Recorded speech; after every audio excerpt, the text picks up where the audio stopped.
Hello guys, Combat Critic here. In this video, I want to clear up the air which started when Dan Hooker accused Islam Makhachev of using an IV for his fight against Alexander Volkanovski. So Islam has finally replied and he said, I don't even want to comment on that because we have experts who work with the UFC, that's USADA, and I was tested 4 times before and after that fight.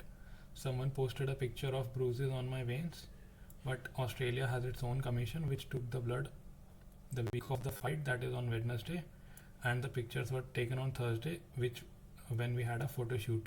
So a lot of people were showing these pictures of Islam where he had really veiny arms, and they were saying, look, this is because Islam had administered an IV on the exact same spot on his veins, and that is why his veins are popping. But here he's saying that it's not because of that. The Australian Commission took the blood test on Wednesday and they had a photo shoot after the date on Thursday. And here is also making another statement. He's saying no official institution has accused me of anything, neither the UFC nor USADA. So this is actually true as of now. USADA has not said anything like Islam has cheated, or UFC has not put a comment. Only Dan Hooker has accused him. He said it's just a few salty guys from Volkanovski team. I think we know what he is referring to. He is referring to Dan Hooker. The UFC and the Athletic Commission should settle this and punish those who make such unsubstantiated accusations. I will never put an IV. It's illegal. I don't do this stuff. So clearly he's saying that if he's really he's not done IV, and for the people who are salty from Volkanovski team, they should be punished for making such false accusations. And I agree with Islam here. If you are putting such accusations on a championship level fighter just because he defeated one of your teammates, then you should really be held responsible for making such false claims. Next up we have, let's see how many times athletes have been tested. So this is the chart. As you can see, number 1 is Islam Makhachev. He's been tested 8 times. And let's compare to some of the other guys. We have Josh Emmett 6 times, Yair again 6 times, Volkanovski 6 times, and Yan Xiaonan, who's a Chinese fighter, 5 times, Henry Cejudo, who's just coming back, 4 times. Let's see what else we have. Paulo Costa, who's I think should be tested a lot more frequently, but he's been tested just 4 times. Jamal Hill 4 times, and Alexander Volkov 4 times. John Jones, who should be the most tested guy, he's only been tested 4 times this year, and John Jones is making his return in the next pay-per-view event. Derek Lewis 4 times, Neil Magny 4 times, Mohamed Mukayev 4 times, Brandon Moreno 4 times, Nunes 4 times, Omar Nurmagomedov 4 times. So we see a lot of guys. Zubaira 4 times, Kamaru Usman 4 times. So we see that Islam is the most tested fighter in the UFC right now.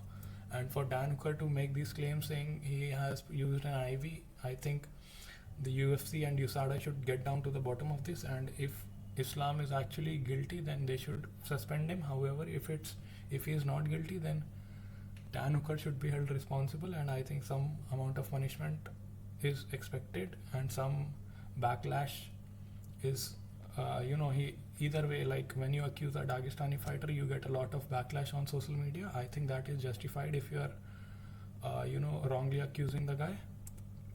Next up, well, Islam did actually get suspended. He got a 14-day medical suspension, and but this was only because the UFC has some medical privacy laws where if you have a fight, you will be suspended for some time and you're not allowed to train because of head injury or whatever. So if you see Alexander Volkanovski suspended for 30 days, Islam Makhachev suspended for 14 days.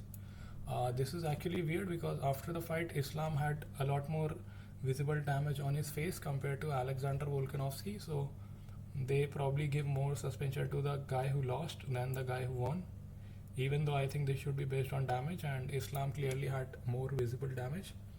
Now let's move on. Yair Rodriguez 6 months, 180 days, or until medically cleared. So this is a lot for Yair. Josh Emmett again 180 days or until medically cleared. So again 6 months is a lot of time for being suspended.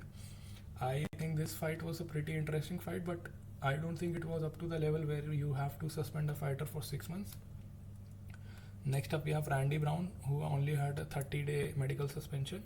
So yeah, some of these suspensions look a little off, like Yair, Josh, and even Islam, considering he took more visible damage in the fight than Alexander. However, these medical suspensions are not for these guys failing a drug test. They did not fail a drug test till now. Maybe in the future, USADA will come up and say that Islam actually used an IV and we're suspending him for 2 years or something. But right now, these are just medical suspensions which are there to ensure the health of the fighter.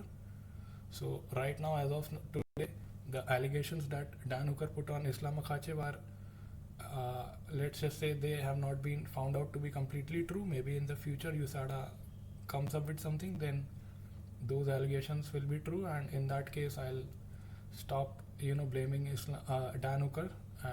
But until that happens, Dan Hooker and all the people who are putting false accusations on any fighter for saying that they are using IV or whatever, those should be held responsible. That's it. I'll see you guys in the next video.